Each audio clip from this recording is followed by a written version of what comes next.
So, hello, my dear students. कैसे आप सब? I'm sure you must be doing great. And in our last class, we have discussed some basic concepts of chemistry, introduction part. If you remember, I left you with the topic called seven types of fundamental entities. Out of those seven types of fundamental entities, beta, the हमारा जो last topic था, that was amount of chemical substance. So now let us continue with the same topic as I discussed कि हम इसे regularize करेंगे. And now today we are going to start with the topic called mole concept. So before starting mole concept, let me introduce to you a topic called atomic mass, molecular mass, right? So let's start. Atomic mass and molecular mass. Atomic mass and molecular mass. So now what is atomic mass and what is molecular mass? When you talk about atomic mass and molecular mass, two things comes in the mind. One thing is atom, another is molecule. So yes, you guess this right. It is all about mass of an atom and mass of a molecule. For example, for example, we talk about an atom called helium, right? Helium. There are two ways to represent it. One is in form of U, 4U or 4 AMU. Another way is to say 4 into 1.66056 into 10 की power minus 24G. Now what is the difference? When I represent the mass of helium as 4U, I mean to say this is the mass of one atom of helium. Please remember, one atom of helium. So U is the unified mass or atomic mass unit, which is used to discuss mass of a single entity, whether molecule or an atom. Now, if you want to represent the mass in terms of gram and not in terms of U, you can use a conversion factor, which is 1 AMU equals to 1.66056 10 raised to minus 24G. Because of this conversion factor, when I multiply it with 4 AMU, you get the actual mass. तो ये जो value हमारी आएगी, हम इसे ये भी कह सकते हैं कि ये एक्चुअली actual mass है helium atom का. We call this as actual mass of helium atom. Actual mass of one helium atom. तो ये क्या था मैम? ये भी मास ही था. This is also mass of helium atom. Mass of one helium atom. One helium atom. Mass of one helium atom. That is represented in AMU, and down we have represented the same in grams, also called actual mass. So in case of exam, anytime a question comes in the paper and he asks you actual mass निकालिए, तो आपसे कुछ नहीं करना है. आपको जो AMU में वैल्यू आ रही है या U में जो वैल्यू आ रही है, आप प्लीज उसे इस कन्वर्जन फैक्टर से मल्टीप्लाई कर दीजिए and we are good to have the correct answer. Continuing further, ये मैंने बताया आपको हीलियम के बारे में, मतलब एटम के बारे में. The same can be represented for molecules also. Also please remember, ये जो 1 AMU टर्म है, ये आया कहाँ से होगा? It actually started with something called hydrogen. The first reference scientists took was hydrogen. So hydrogen के लिए हम actually 1 AMU discuss करते हैं. The mass of the simplest atom or smallest atom, mass of one atom of hydrogen, mass of one atom of hydrogen is equal to 1.0078 U. Round off to 1.008 U or nearly round off to 1 U or 1 AMU, atomic mass unit. तो hydrogen को respect में reference मानते हुए हम बाकी elements का atomic mass निकालते हैं. This started in the beginning, right? But later then we found that it is a gas, it is inflammable, very difficult to handle. So scientists thought to found some other element which is comparatively more stable, easy to handle and easy to study for us. And कुछ time के लिए बीच में oxygen को भी reference माना गया, 1/16 part of oxygen atom. तो if I go for the chronology, अगर आप देखें तो बिगनिंग से चीजें अगर स्टार्ट करें, the first reference the scientist took was hydrogen atom. Let's say atom is spherical for example. तो एक hydrogen atom, one atom of hydrogen was our reference in the beginning. One atom of hydrogen, which is equals to 1 U, right? Later we found, oh, hydrogen is difficult, तो चलो कुछ और ढूंढते हैं. तो scientist thought कि oxygen को ले लेते हैं, काफी अबंडेंस है नेचर में ऑक्सीजन का. तो let us do 16th part, 16 part करते हैं इसके। तो मान लीजिए एक पिज्जा है, एवरीबडी, आप बच्चे हैं, आपको पिज्जा पसंद है, everybody like that, so I think you are easy to resemble with this example, आसानी से समझ आएगा। यू इमेजिन कि आपके सामने एक पिज्जा है and then you are doing certain parts of it. So we have done 2 parts, 4 parts, followed by 6, 8, 10, 12, 14 और बेटा हमने यहाँ पे क्या कर दिया, इसके 16 पार्ट कर दिए फॉर एग्जाम्पल। तो 1/16 पार्ट ना, 16वां part, 1/16 part, 1/16 part of oxygen atom, I'm sorry, 1/16 part of O16 atom, 16, O16 isotope, because you have 3 isotopes of oxygen, O16, O17 and O18. So 16 का जो isotope था उसका 1/16 part was assumed to be the reference, which is also equal to 1U. Later it was decided. Further we found कि नहीं, ये भी gas है और ये चलो ठीक है, it is not inflammable but it is a supporter of fire again. तो कहीं ना कहीं जाके people were not so convinced and finally they found the last reference and the current reference, which is called carbon atom. Carbon के भी बेटा 3 isotopes होते हैं, all of you know that, आपने छोटी क्लासेस में पढ़ा भी होगा, C12, C13 and C14. 14 is highly radio active, completely unstable, बहुत ज़्यादा अनस्टेबल है, difficult to handle. Then C13 and most stable isotope of carbon is C12 carbon atom. So if I do again that same pizza for example, just for understanding, अगर आप इसके 2 parts करते हैं, 4 parts करते हैं, followed by 6, 8, 10, 12 parts, तो 12th part, 1/12th part है ना, 12वां हिस्सा, 1/12th पार्ट, 1/12th पार्ट, इसका जो 12वां हिस्सा है, 1/12th part of the C12 carbon atom, of C12 carbon atom, C12 carbon atom is actually 1U or 1 AMU. Did you get that? So ये जो chronology है वो रेफरेंसेस की है कि हम किस एटम के रेफरेंस से बाकी एटम्स का एटॉमिक मास कैलकुलेट करते हैं. तो आज की डेट में and today's date the most stable isotope which is C12 is our current reference. So whatever elements do we have today, that is 118 elements, उनके मासेस हमने कार्बन को रेफरेंस मानते हुए निकाले हैं, right. Now considering the same thing, हमें reference पता चल गया C12. अब ये तो एक आप बता रही मैम एक छोटे से पार्ट का मास है which is equal to actually hydrogen atom. What about entire carbon, पूरे कार्बन एटम की बात करें तो उसका एक पार्ट का मास मैम ने क्या बोला आपको, 1 AMU. तो कॉमन सेंस है कि आपने उसके 12 पार्ट्स किए थे, 12 पार्ट्स किए थे, जैसे आपके पूरे फैमिली एंड फ्रेंड्स बैठे हैं 12 लोग, उन्होंने एक एक पिज्जा का स्लाइस ले लिया. अब अगर पूरा पिज्जा जोड़ा जाए वापस से, व्हेन यू कनेक्ट दिस, तो यू फाइंड कि एक्चुअली वो 12 पार्ट्स थे. So if I'm supposed to find out the mass of entire carbon atom, it is actually 1 AMU multiplied by those 12 parts. तो पूरे कार्बन एटम की बात करें, mass of one atom of carbon, mass of one atom of carbon is supposed to be 12U or 12 AMU.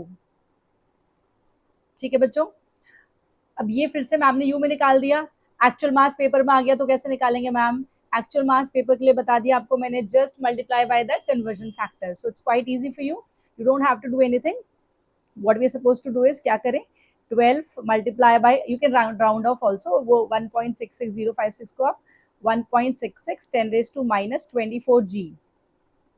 This is the actual mass of carbon atom, actual mass. Please understand. Paper में अगर आता है तो आप ध्यान से पढ़ेंगे question और एक्चुअल मास को ध्यान में रखते हुए आप इसको मार्क करके आएंगे. Actual mass of the carbon atom, you can calculate the value if you wish to. Now moving ahead, ऐसे हम हर एक का एक्चुअल मास निकाल सकते हैं.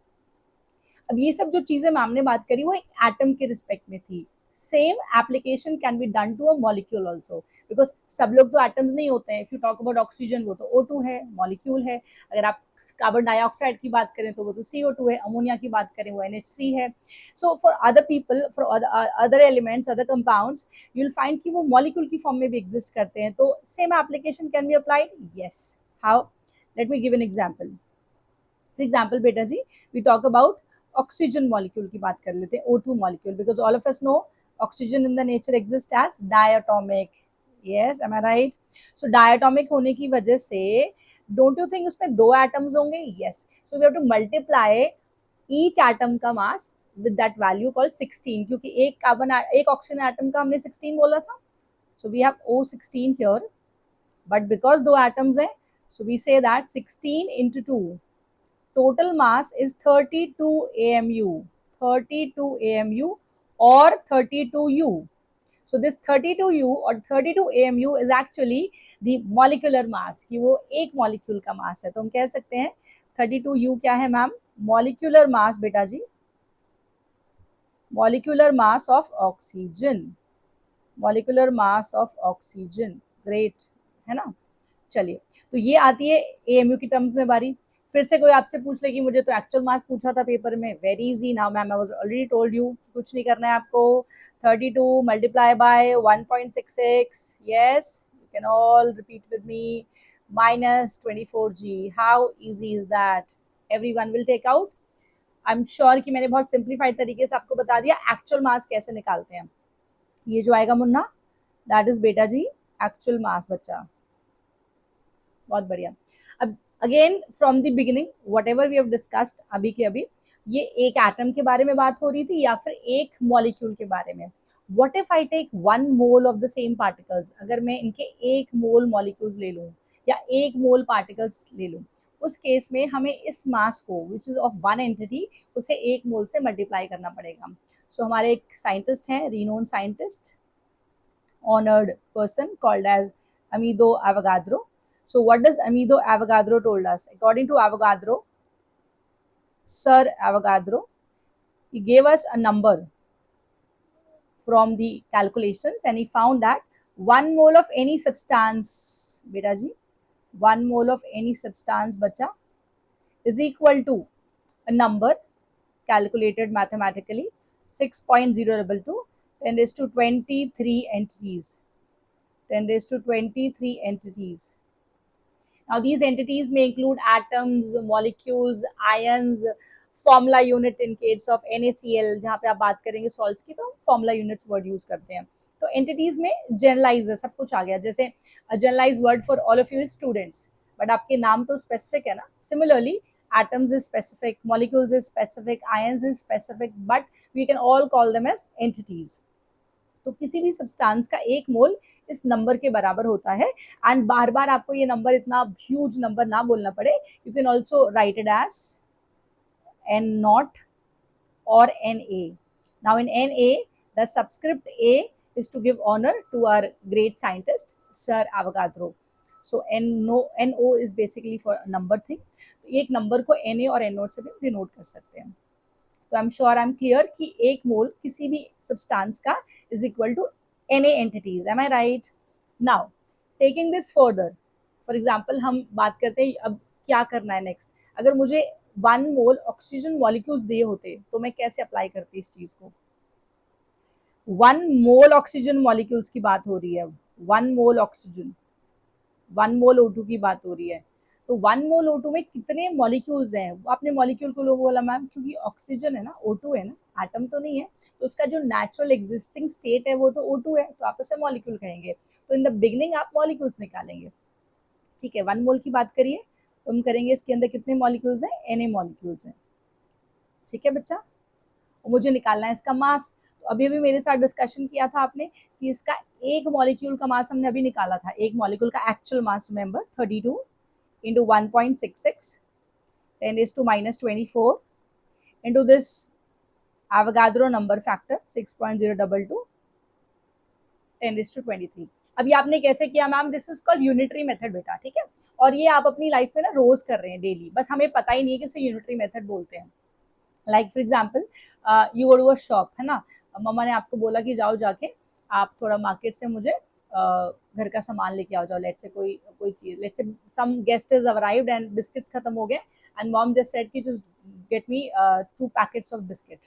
Now 1 packet of biscuit let's say cost you 20 rupees, 20 रुपए का एक पैकेट, लेट्स से कोई बिस्किट का पैकेट है and she is asked for it and you are given कि भाई आप जाके 2 पैकेट बिस्किट का लेकर आओ। तो व्हाट डू यू थिंक, आपने 2 पैकेट मम्मा ने मंगाए हैं और 20 रुपीज का एक पैकेट है, so how much total amount you must be having? Guess it, जानते हैं आप? 40 रुपीज। आपने इजिली कैलकुलेट कर लिया होगा मन में कि 40 रुपीज मैम ने फटाफट से कैलकुलेट करके आपने देख लिया होगा। तो येस यू आर राइट, आप रोज कर रहे हैं। 20 इंटू 2 जो आपने करा कि एक बिस्किट का पैकेट 20 रुपए का है तो 2 बिस्किट के पैकेट 40 रुपए के आएंगे, 40 रुपीज का। सिमिलरली यहाँ पर हम अप्लाई कर रहे हैं that if one molecule of oxygen is weighing me 32 into 1.66 10⁻⁻24, तो एक मोल मॉलिक्यूल्स का मास कितना होगा? कुछ नहीं करना है, एक मॉलिक्यूल के मास को एवोगाड्रो नंबर से मल्टीप्लाई करना है, and this you are doing every day. Let's say अगर बिस्किट का एग्जांपल से हटके, क्योंकि इसमें मल्टीप्लाई किया था हमने, let's change the example. For example you need registers, ठीक है, आप काम कर रहे हैं, आपको रजिस्टर्स चाहिए, आपकी नोटबुक भर गई है, तो आपने मम्मा से कहा मम्मा आई नीड 1 रजिस्टर, और आप गए शॉपकीपर के पास, है ना, और आपने भैया से कहा भैया मुझे ना एक रजिस्टर दे दीजिए एंड सो वॉल्यूम का इतने पेजेस वाला। तो भैया जस्ट टोल्ड यू कि भाई मेरे पास एक बंडल है पूरा, 4 रजिस्टर्स हैं उसमें, बट आपने रिक्वेस्ट किया भैया प्लीज मुझे पूरा बंडल नहीं चाहिए, मुझे सिर्फ एक ही रजिस्टर चाहिए, right. Now, he told you that the entire bundle cost you 400 rupees, 400 रुपए for the entire 4 registers, right? Sack of registers. तो अब आपको तो सिर्फ एक ही चाहिए था, लेकिन तो what do you think कि आप उसे 400 देंगे भैया को या सिर्फ 100 रुपीज देंगे? Yes, you are right. आप देंगे उसे 100 रुपीज। तो कैसे किया आपने? 400 रुपीज में 4 रजिस्टर्स हैं, तो 1 register will cost you 100 rupees. तो क्या कर क्या रहे हैं यहाँ पे आप? Higher number was already told to you, आप छोटे की तरफ आ रहे हैं। सो बेसिकली आप कर क्या रहे हैं? 400 से आपने तो एक ही रजिस्टर लिया तो आपने डिवाइड कर दिया। तो this divide multiply entire process आप डेली कर रहे हैं, बस आपको नहीं पता है मोस्ट ऑफ द टाइम्स कि इसे मैथमेटिक्स में या हमारी कैलकुलेशन की केमिस्ट्री में we call this unitary method. और जिस बच्चे का यूनिटरी मेथड स्ट्रांग होता है मोल कंसेप्ट में will never ever lose marks in this topic. So phobia जो आपका मोल कंसेप्ट है उसको प्लीज अब निकाल दीजिए।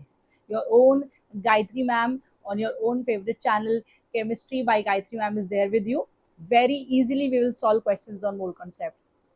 चलिए चले आगे। सो अब ये निकालते हुए कि हमने यहाँ से क्या निकाला, 1.66 10⁻⁻24 का ये जो फैक्टर है और 6.022 का ये जो फैक्टर है which is Na, when you multiply these two values बेटा जी you get a number which is close 2.9995 something. तो हम उसे नियरली 1 ले लेते हैं। दिस नंबर इज नियरली 1 और उसको 32 से मल्टीप्लाई करेंगे तो डोंट यू थिंक कि 32G आ जाएगा वैल्यू? यस तो आपने देखा ये जो 32G वैल्यू है अब वो U में नहीं है, वो G में है, and this value call 32G जो कि ग्राम्स में रिप्रेजेंटेड है is also called as molar mass. Yes, you guess that right, this is molar mass. तो आपने देखा कि नंबर जो न्यूमेरिकल नंबर है वो सेम है, सिर्फ यूनिट का कहीं ना कहीं फर्क आ रहा है। अगर मैं इसको समराइज करूं तो ऑक्सीजन के लिए 2 टर्म्स का इस्तेमाल हो सकता है, right. This is 32U and 32G। 32U में हम कह पा रहे हैं कि it is mass of 1 molecule, mass of 1 molecule, mass of 1 molecule of O2, whereas in 32G you are saying it is the mass of 1 mole of O2 molecules, 1 mole of O2, 1 mole of O2। तो क्या फर्क है? Numerical data same है 32, सिर्फ U और G से आप पता लगा लेना। So whenever it is represented in U please remember या तो वो मॉलिक्यूलर मास को रिप्रेजेंटेशन दी जा रही है या फिर वो एटॉमिक मास को, और अगर G में रिप्रेजेंटेशन है it is basically most of the times for molar mass. चलिए इसको आगे लेते हुए for some other examples to make it more clear to all of you, एक और एग्जांपल की तरफ बढ़ते हैं फिर आगे चलेंगे क्वेश्चंस की तरफ।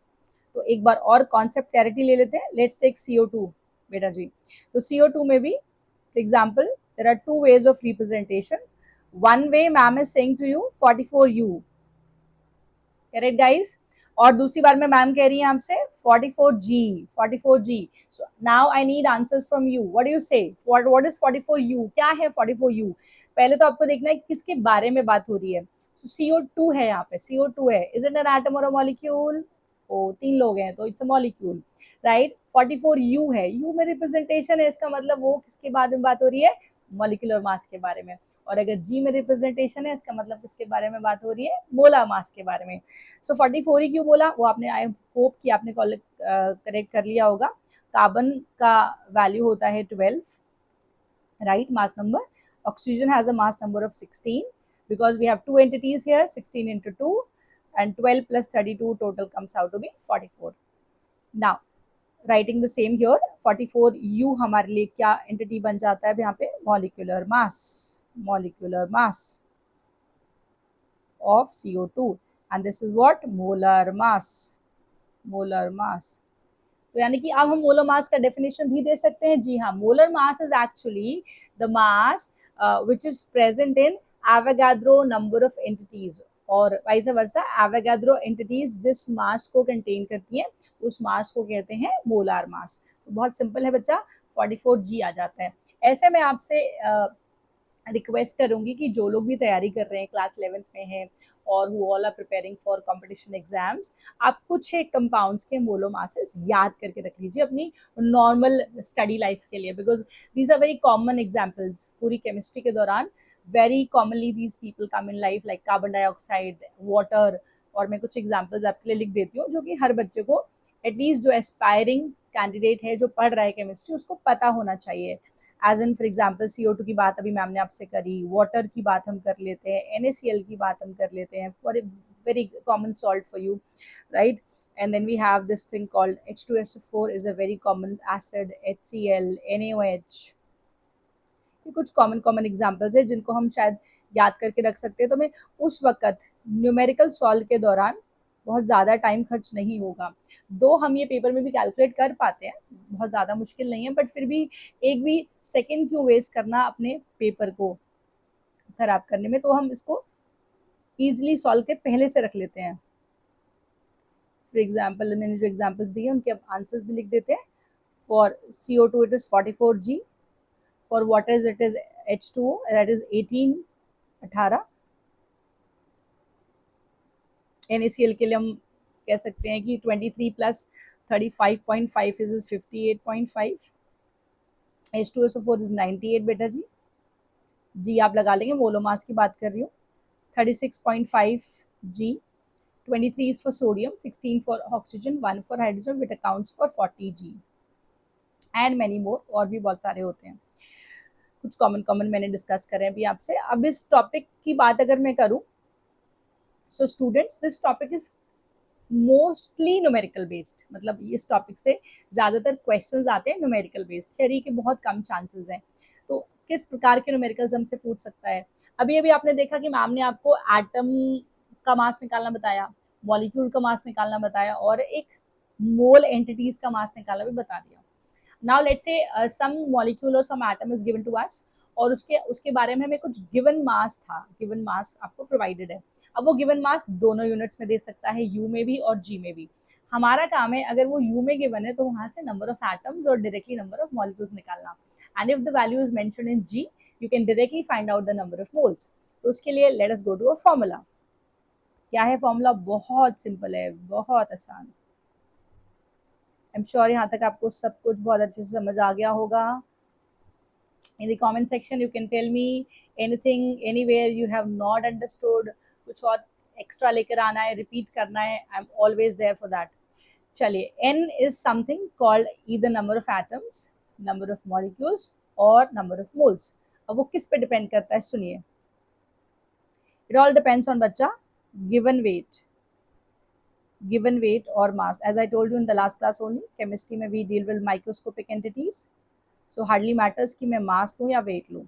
Divided by what is given in the denominator section also, आपको यहाँ पे दिया है atomic mass। let's say atomic mass, usually जब एटॉमिक मास एंटिटी हम नीचे लिख रहे हैं और गिवन वेट यू में एक्सप्रेस्ड है और ये भी यू में एक्सप्रेस्ड है, तो यहाँ पर हमने जो एन निकाला है दैट इज बच्चा number of atoms Munna, number of atoms. ठीक है, तो आपको इसका एग्जाम्पल भी मैं बता दूंगी, डोंट वरी, या लेट से मैं एग्जाम्पल पहले कंटिन्यू कर देती हूँ यहीं पे ताकि आप आराम से रिलेट भी कर पाए what ma'am is talking about. For example everyone, let's say I am talking about this formula, तो मेरे को हीलियम के बारे में बात कर लेती हूँ फिर से। एनसीईआरटी का बैक एक्सरसाइज का क्वेश्चन है, everyone can try this out. 52 AMU दिया है, 52 AMU हीलियम का, 52 AMU गिवन वेट आपको प्रोवाइडेड है। ठीक है, क्वेश्चन पेपर में क्वेश्चन में यही लिखा हुआ है, the mass of helium atom is 52 AMU find out the number of atoms. तो आप देख सकते हैं गिवन मास AMU में है और हीलियम का एक एटम का मास तो मैंने आपको स्टार्टिंग में बता दिया था 4 AMU। तो n कैसे निकालेंगे? अब तक आपने निकाल लिया होगा। जितने भी समझदार बच्चे हैं, स्मार्ट स्टूडेंट्स, वो मैम का वेट नहीं करेंगे और अभी तक कैलकुलेट कर चुके होंगे। ग्रेट, है ना। 52 divide by 4, very easy calculation and everyone आराम से आ जाएगा। 4 1 जा, 4 3 जा, so we have 13 atoms of helium. 13 atom आ गए हमारे पास हीलियम के। बहुत सिंपल है ना? Yes I know. तो जिनको भी मोल कॉन्सेप्ट से डर लगता है, यूजुअली मोस्ट ऑफ द बच्चों को लगता है, अब वो डर खत्म कर दीजिए, बहुत आसान टॉपिक है। द नेक्स्ट एग्जाम्पल बेटा जी, गिवन वेट है फिर से आपके पास में या मास है, ठीक है, यू में रिप्रेजेंटेड है, बट नीचे ना मॉलिक्यूलर मास है। अब नीचे मॉलिक्यूलर मास कैसे आएगा? ऑब्वियसली जब कोई मॉलिक्यूल रिप्रेजेंटेड होगा और वो यू में रिप्रेजेंटेड है। As in for example, let's say we talk about some molecule, बात कर लेते हैं 34 grams of ammonia. 34 grams of ammonia, not grams, extremely sorry, मैं मॉलिक्यूलर मास की बात कर रही हूँ। तो 34 यू ऑफ अमोनिया दिया है आपको, 34 यू। अब अमोनिया तो एक एटम नहीं है, अमोनिया इज अ मॉलिक्यूल, और आपको दिया है 34 यू। 34 यू यानी ये गिवन मास है, क्योंकि हमें तो मॉलिक्यूलर मास अमोनिया को पता है, which is 14 for nitrogen, 1 into 3 for hydrogen, तो 17 होता है, राइट। सो इसका जो मॉलिक्यूलर मास है वो हम आराम से निकाल लेंगे फ्रॉम द गिवन डेटा, जो हमें पहले से पता होता है। 14 + 1 × 3 which is equal to 17 U. तो आपने देखा 17 यू तो इसका मॉलिक्यूलर मास है, और 34 यू आपको गिवन था, तो क्यों ना वहां से हम नंबर ऑफ मॉलिक्यूल्स निकाल लिए जाए। जी हाँ, आपने बिल्कुल सही सुना, नंबर ऑफ मॉलिक्यूल्स बच्चा party. The answer is n is equal to 34 is the given value, 17 is the molecular mass which is standard value, उसके डिवाइड कर दीजिए तो 17 2 is 34। we have in our hand 2 molecules of ammonia, 2 molecule हमारे पास आ गए answer में। तो correct answer is 2 molecules ammonia। am I clear? yes। now ma'am ने हमें मॉलिक्यूल्स बता दिए निकालने, हमें एटम्स निकालने बता दिए, एंड द लास्ट थिंग, अगर हमें यू में रिप्रेजेंटेशन मौजूद ही नहीं है मैम, जी में दिया होता है, तो सेम चीज बेटा जी, गिवन मास और weight divide by molar mass. Yes, you heard me right, it is molar mass this time, molar mass. So W is the weight or mass and capital M is the molar mass. We usually write this formula for that. इस case में हमें moles मिलेंगे बच्चा, लेकिन यहाँ पे याद रखिएगा the representation must be in g. तो here you get number of moles directly, number of moles. इसका भी यूज बता दें ma'am. Yes, I am coming to that. इसका भी यूज बता देते हैं आपको। For example, we have 120 grams of acetic acid, 120 grams of acetic acid. Now all of us know acetic acid is a molecule, right? और given mass कितना है? 120 grams. अब 120 grams given है और आपको इसका मोलर मास निकाल लेना चाहिए जी में, which is very easy. Now carbon, 2 carbon atoms, so 12 into 2, बहुत आसान। 4 यहाँ पे हाइड्रोजन्स हैं, तो 1 into 4, and you can see that there are 2 oxygen atoms which accounts to 2 into 16. The total entire summation comes out to be 60 grams. 60 grams, 60 ग्राम आ गया। तो 60 ग्राम क्या है बच्चा? 60 gram is the molar mass, 60 grams is the molar mass of acetic acid, है ना। ये आपको molar mass निकाल के दिया मैम ने, 120 ऑलरेडी गिवन था, मतलब वो गिवन मास था। यहाँ से हमें क्या निकाल सकते हैं? मोल्स। अब n is now, बेटा जी, n is now coming out to be,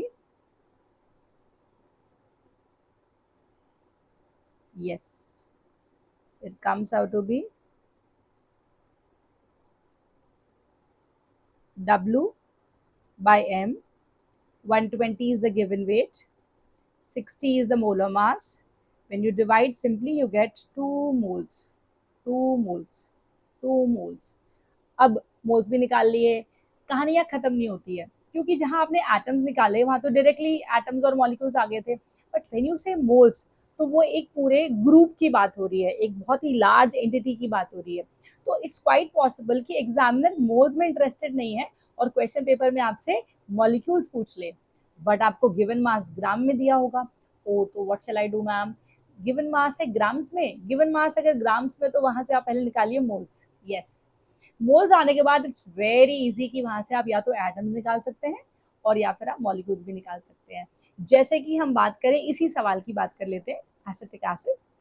in case of acetic acid आप देख सकते हैं कि एसिटिक एसिड खुद एक मॉलिक्यूल है, राइट, खुद एक मॉलिक्यूल है एसिटिक एसिड। तो 2 मोल्स तो हमारे पहले ही आ गए थे, तो यहाँ से मॉलिक्यूल्स कैसे निकाले ma'am? Number of molecules everyone, number of molecules can be calculated very easily अगर आपके पास मोल्स मौजूद है। तो वो कैसे निकालेंगे? Number of molecules is nothing but equal to number of moles जो आप पहले निकाल चुके हैं, multiply by Avogadro number. Yes, multiply by the Avogadro number. So अगर आप बात करें यहाँ मोल्स की, तो हमारे पास 2 मोल्स हैं एसिटिक एसिड के और एवोगाड्रो नंबर हमारे पास है ही, तो 2Na is the answer. If the teacher ask you कि ये पूरा कैलकुलेट करके बताइए, वो ऑप्शंस पे डिपेंड करता है। अगर ये MCQ है, सब्जेक्टिव प्रॉब्लम है, तो भी इट ऑल डिपेंड्स कि टीचर क्या हमसे चाहता है। इतने मॉलिक्यूल्स हमारे पास आ जाएंगे। Most of the times they also allow us to represent in Na form. अगर Na में अलाउ होता है तो बहुत ही आसान है, 2Na आपके पास आंसर है। एल्स इसको सॉल्व करना भी बहुत डिफिकल्ट नहीं है।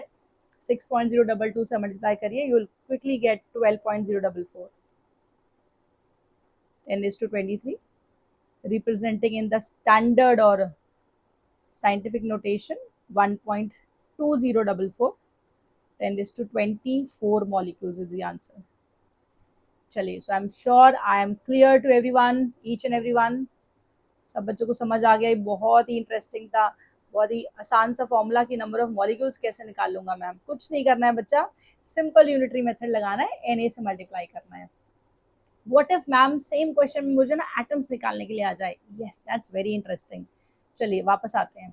एसिटिक एसिड का नेचर देखिए जरा आप। एसिटिक एसिड में कितने एटम्स है पहले उसको आप एक बार काउंट कर लीजिए। If I talk about one molecule of acetic acid, एक सिंगल मॉलिक्यूल की बात करते हैं, ठीक है, घबराना नहीं है, आराम से। So the acetic acid का one molecule contains कितने atoms? Can you just count? Simple counting, बहुत मुश्किल नहीं है, बहुत ही आसान है। पता नहीं क्यों डरते हैं बच्चे इस टॉपिक से, वेरी इजी। कार्बन 1, हाइड्रोजन 3, मतलब total 4।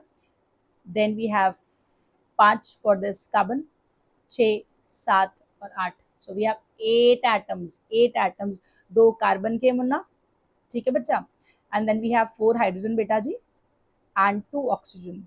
If you easily add them, 2 plus 4 plus 2, which is 8 atoms. सारे मिला के मैम कह रही है, कार्बन के भी, हाइड्रोजन के भी, सबको मिला दीजिए तो हमारे पास 8 एटम्स है, राइट।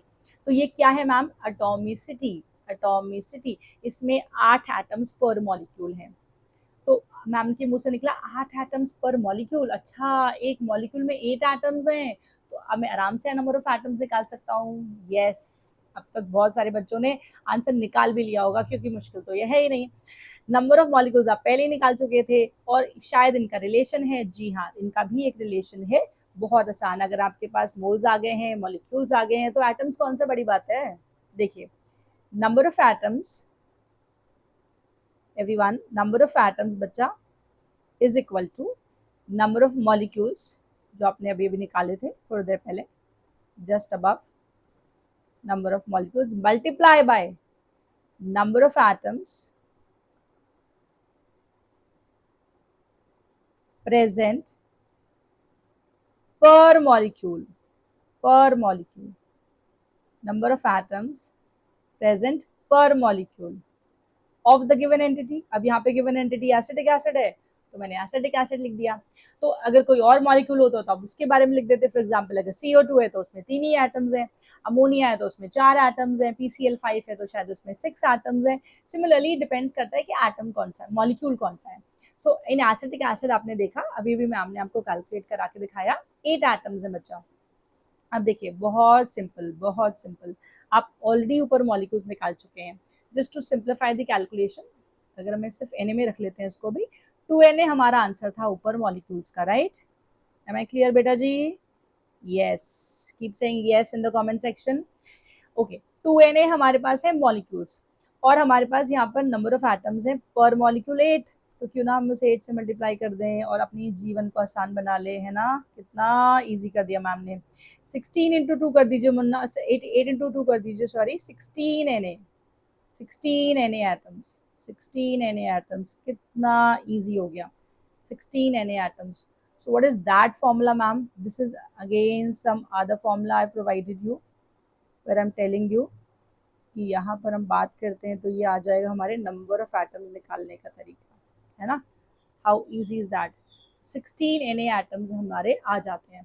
तो आपने देखा कितने आसान तरीके से मैम ने आपको बता दिया कि how can we find out moles, ठीक है, और मोल से फिर हम मॉलिक्यूल्स कैसे निकालते हैं, और मॉलिक्यूल से नंबर ऑफ एटम्स कैसे कनेक्टेड है। So these three things are very easily connected to each other. चलिए और एक सिंपल एग्जाम्पल से आपको आगे लेके चलते हैं। Before I continue, एक और चीज मैं आपको बता दूं, 1 mole is also called as 1 gram molecule, 1 gram molecule, 1 gram molecule. अगर हम किसी मॉलिक्यूल की बात कर रहे हैं और आपको जी मॉलिक्यूल, मतलब जी और मॉलिक्यूल एक साथ ऐसा रखा हुआ है और लिखा है उसमें, लेट्स से लिखा है 2G मॉलिक्यूल ऑफ ऑक्सीजन या 2G molecule of carbon dioxide, तो प्लीज अंडरस्टैंड वो मोल की ही बात कर रहा है, right. Gram molecule, gram atom, gram mole, these are also certain representation for mole itself, तो कंफ्यूज नहीं होना है, बता देती हूँ क्या मतलब है। all 1G atom, 1G atom, molecule की फॉर्म में ऐसे बोलेंगे 1 mole is also equal to 1G atom. I'll just tell you what I mean. 1 mole is also represent as 1G ion. ये क्या कह दिया मैम आपने, जस्ट कम टू दैट, क्या मतलब है, एग्जाम्पल से समझाते हैं तब ज़्यादा अच्छा लगेगा आपको। फॉर एग्जाम्पल हमारे पास है 3G ion, 3G ion of carbonate, 3G ion of carbonate, please understand 3G ion of carbonate given है आपको क्वेश्चन पेपर में, 3G ion of carbonate is mentioned. You are supposed to give the answer for how many molecules and how many atoms. तो please understand कि बहुत simple है। 3G ion को पकड़ लीजिए, word G ion.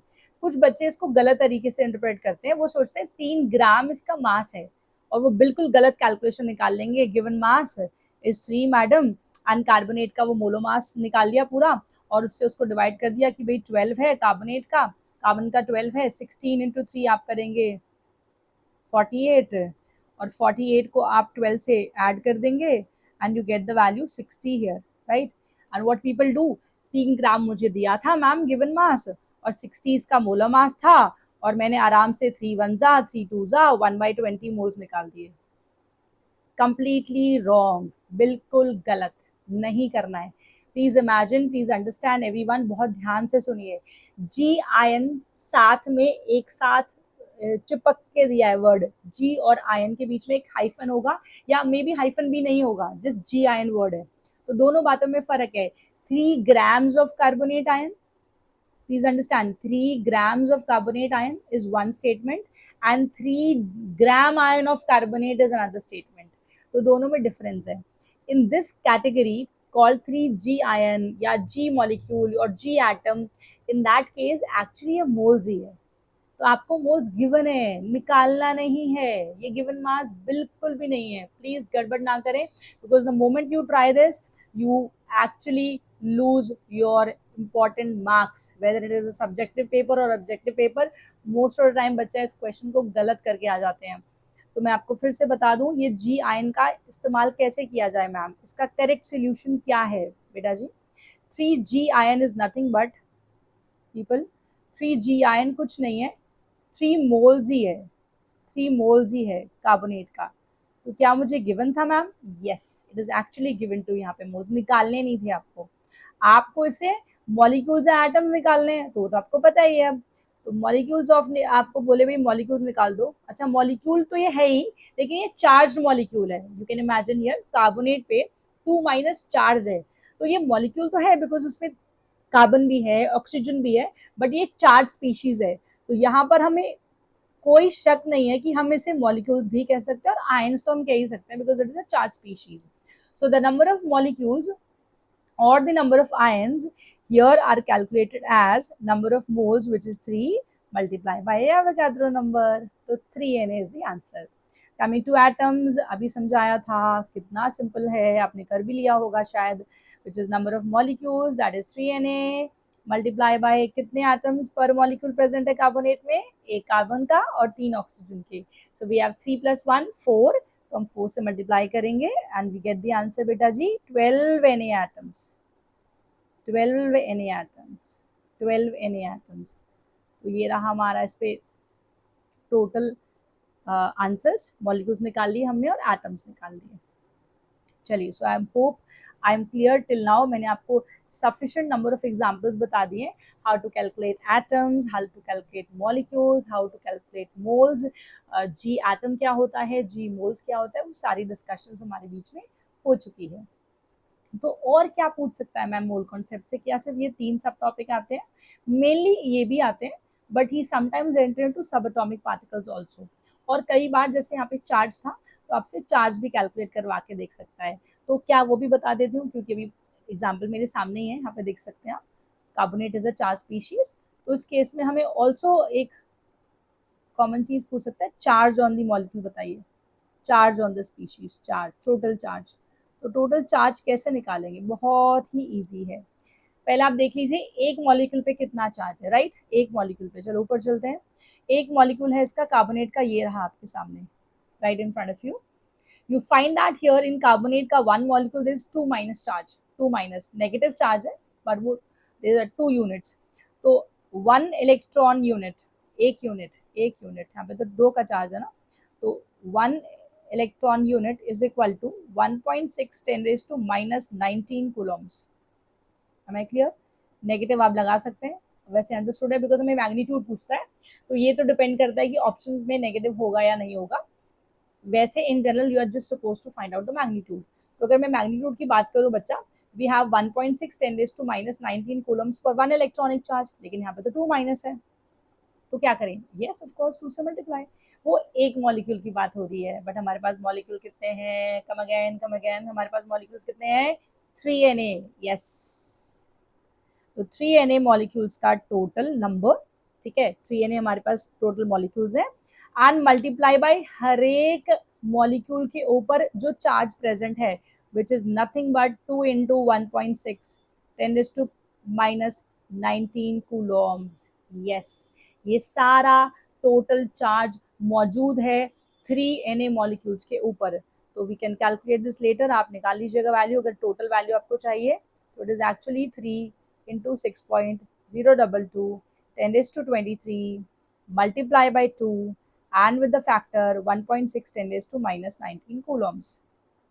This value is in coulombs guys, जो कि ऐसा यूनिट भी है बेटा जी, और ज़्यादातर कूलॉम में ही पूछता है, नो डाउट, ठीक है. But there is no harm in understanding the fact कि इलेक्ट्रॉन्स हो या protons, there is a unit in ESU or is a unit in CGS also, which says that one electron can have 2 units, 1.6 10 raised to minus 19 coulombs, which is the SI unit of charge. ठीक है, electrons की SI unit है, और इसी को हम CGS में भी लिख सकते हैं, which is nothing but 4.8 10 raised to minus 10 ESU, electrostat unit ESU, which is the CGS part. ठीक है, तो ऊपर वाला MKS, नीचे वाला CGS. Usually questions are asked to us in the form of coulomb, but there is no harm in understanding कि मुझे पता है, if I'm a class 11 student, I'm a learner of science, and anyways ये chapter number 4 यानी कि chemical bonding में हमारे काम आना ही है during the calculation of dipole moment. तो तब कर लेंगे, एक ही बात है, अभी कर लीजिए आप, एटलीस्ट थोड़ा थोड़ा याद करना शुरू करिए. So I am sure, I am clear कि मैंने आज जो भी टॉपिक आपसे साझा किया, डिस्कस किया, आपको बहुत मज़ा आया होगा, समझ आया होगा. आप लेक्चर को देख सकते हैं, डिस्कस कर सकते हैं, कोई डाउट हो तो आप कमेंट सेक्शन में डाल सकते हैं कि ma'am anything you want me to discuss और रिपीट ऑन अर्जेंट बेसिस, क्या चल रहा है आपके स्कूल्स में, आपकी क्लासेस में. And I am leaving you today on a very good note and also with a question ठीक है, एक सवाल के साथ मैं आपको छोड़ के जा रही हूँ कि एटलीस्ट ट्राई यार, है ना, कोशिश करिए, आपको भी मजा आएगा करने में, ताकि मुझे भी लगे कि बच्चों को कोई टॉपिक समझ आया। तो एक क्वेश्चन देते हैं आपको बहुत आसान। चलिए let's start. 68 grams of ammonia, 68 grams of ammonia contains how many number one moles बेटा जी, ठीक है, moles बच्चा, then next is Munna molecules बच्चा party, and the last is बेटा जी atoms। ठीक है, तो आप सब इसे कैलकुलेट करेंगे और आंसर्स निकालेंगे और कमेंट सेक्शन में मुझे बताएंगे कि मैम हमने ट्राई किया and we got these right answers. तो मैं भी उस पर रिप्लाई करूंगी यस आप सही है या नहीं, और नहीं तो नेक्स्ट क्लास में इसका आंसर वैसे भी डिस्कस कर लेंगे। तो 68 ग्राम्स अमोनिया है, यानी गिवन मास मैम ने आपको दे रखा है, आपको इसके मोल्स निकालने हैं, मॉलिक्यूल्स निकालने हैं और एटम्स निकालने हैं। चलिए, on that very good note, I had a great time discussing this topic with you. I'm sure you will also have the same once you check this video, और जब आप इसे पढ़ेंगे ये बहुत आपके लिए फ्रूटफुल होगा, because these are the basics of mole concept. अब जिसका बेसिक ही अच्छा नहीं है वो कैसे केमिस्ट्री को आगे कंटिन्यू कर सकता है। तो पहले अपना चैप्टर 1 का बेस अच्छा बनाइए, उसके बाद तो एंटायर केमिस्ट्री आपको ईजी लगने लगेगी। चलिए, thank you so much for joining, take care, bye bye.